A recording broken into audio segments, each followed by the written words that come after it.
Would you like to feel confident, competent, knowledgeable, and professional in your teaching? If so, I have the training for you. My name is Lisa Petersen, and I have three great movement loves: yoga, somatics, and embodied anatomy. And I think of those three as inseparable waves in a larger ocean of learning and living and loving. The branch of the somatic tree that I know best is called Hanna Somatics. And for many movement practitioners, it is quite simply love at first sight. They call it the missing link. So today I would like to invite you to a very special training that combines timeless ancient wisdom practices with modern contemporary science, anatomy, and somatics. These are the reports from last year's graduates. And while I couldn't even begin to do justice to the changes that happened for those students, I can give you a flavor of it. Students tell me that somatic changes every movement practice that they have.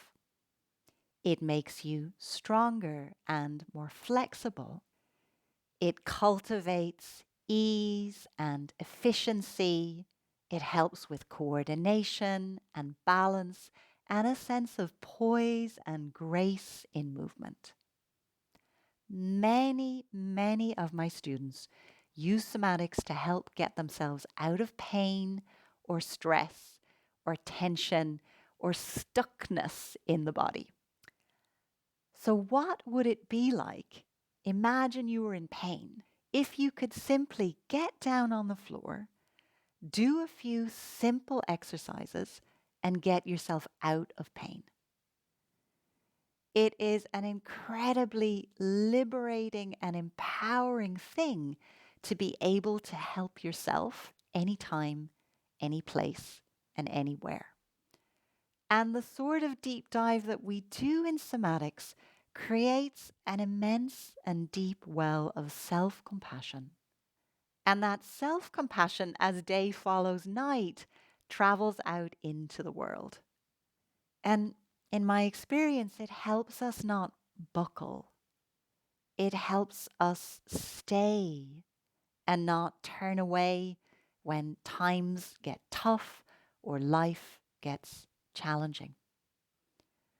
The practice definitely creates ease and relaxation. It slows you down so that you can become both more mindful and more bodyful. And it goes beyond that too. We have a really clear focus in this work on curiosity, creativity, playfulness, and a spirit of exploration. And when we put those ingredients into the rest of the mix, then we get joy. We get a radiant sense of joy and gratitude that bubbles up out of the body.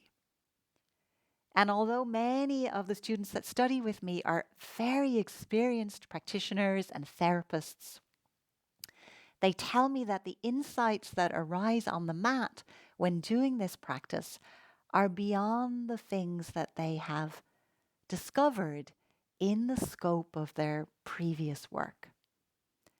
And that is because somatics goes beyond the physical. It offers you a chance to look at the relationship between your physical, mental, emotional, energetic, and even spiritual body. Now, in modern parlance, we call that the biopsychosocial model. And of course, the yogis also had a whole body of work around this, and they call these levels koshas. And you can think of your koshas as interpenetrating frequencies, or a bunch of radio stations that are on all the time. And while you might be choosing to tune into a specific radio station, it doesn't mean that the others aren't on, being broadcast and being picked up by your nervous system. And that broadcast affects your habits, your patterns, your triggers, your relating, how you go about your world. And the beauty of somatics is that it is in a very nice position to help us make the unconscious conscious. And as Thomas Hanna said, if you can sense it and feel it, you can change it. So that is the invitation, my friends. A new door opens. I invite you to step through. I would be honored to serve you. And come and see what you discover for yourself from this gift of a practice. See you on the mat.